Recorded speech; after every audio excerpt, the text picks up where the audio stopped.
शकता. गोष्ट चतुर ससा आणि वाघ. एका घनदाट जंगलात एक बलाढ्य वाघ राहत होता. तो रोज एका प्राण्याला पकडून खात असे. त्यामुळे सगळे प्राणी त्याच्यामुळे खूप घाबरले होते.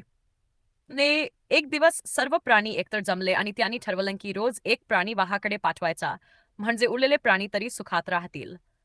सुरुवातीला सगळं काही सुरळीत चाललं. काही दिवसांनी सश्याची पारी आली. पण एकदम चतुर ससा होता.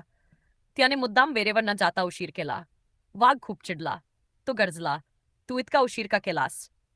ससा शांतपणे म्हणाला, "माफ करा महाराज, मी वेरेवर निघालो होतो."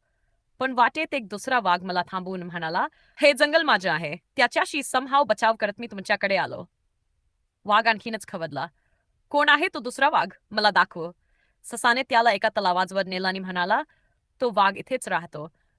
वाघाने तलावात पाहिलं आणि त्याला त्याचं स्वतःचं प्रतिबिंब दिसलं. रागाच्या भरात तो ओढत तलावात उडी मारून गेला आणि बुडून गेला.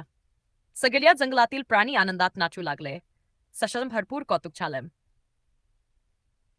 चतुराई आणि शांतपणा यांनी कोणत्याही संकटावर मात करता येते.